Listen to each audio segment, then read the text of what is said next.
guy stinks! Okay, not bad. Definitely not satisfied with it. My name is Devin, and this is still Under the Notes.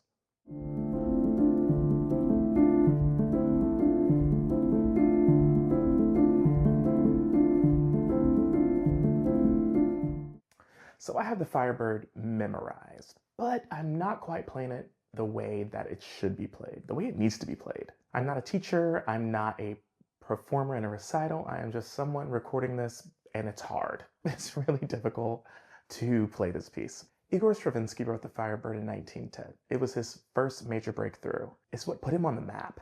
So the Firebird was originally a ballet, and basically the premise of that ballet is Prince Ivan is dealing with the Firebird, which is a magical and dangerous creature, but it's very beautiful and very enticing to Ivan. Ivan ends up capturing it and travels to Kashi's castle, where he finds all of these prince and princesses frozen in stone. And he ends up going to battle and calls in the Firebird, and that ends up defeating Kashi, allowing those princes and princesses to be free. The ballet is chaotic and it's all over the place, and the music exactly replicates that. So that's kind of sort of what I'm trying to learn and trying to do when playing this piece, and not just memorize the notes, because that's no fun at all.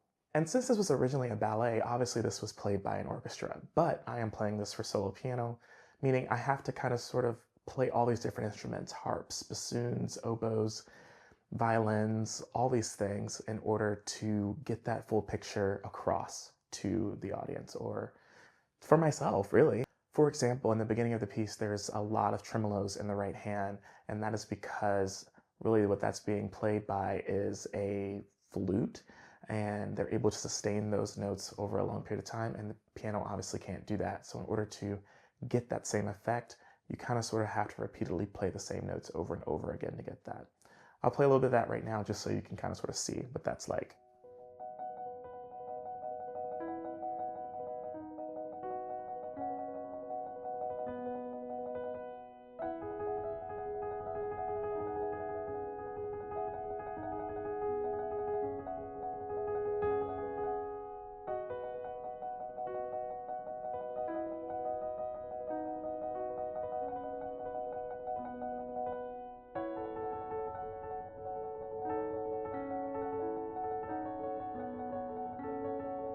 So I'm going to play this piece for you right now, the whole thing, not because it's ready, but because this is a process of learning that I want to share with you all, and also to keep myself accountable with how I'm going about this whole process of learning this piece of music.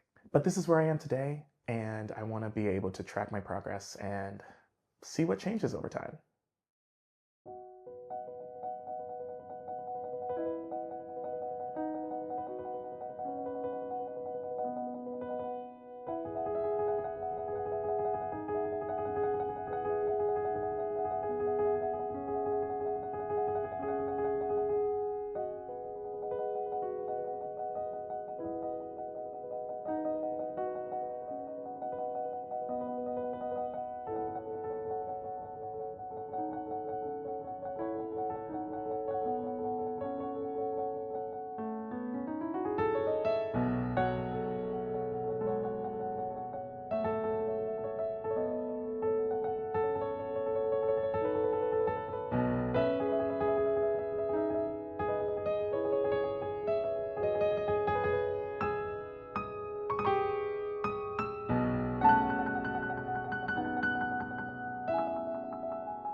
right, so it is what it is.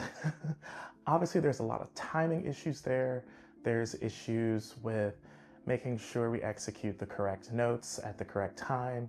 And there's also issues with the tremolo at certain points in the beginning.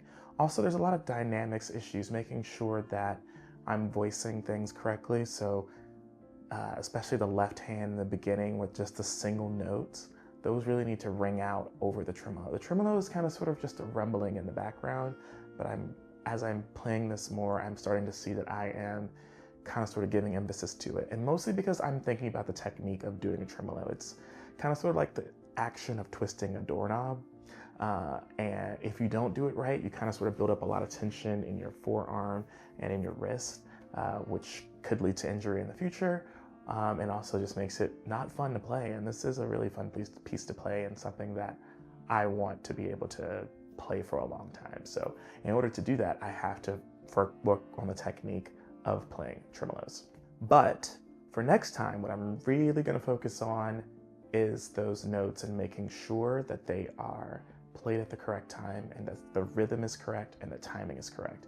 Also, secondly, I'm going to be looking at those tremolos and making sure at the beginning the voicing of the left hand is over the voicing of the right hand. The right hand's just more in the background and not up front and in your face. So that's what we'll be looking at. That's episode 1. I'm Devin, and this is Still Under the Notes. We'll see you next time.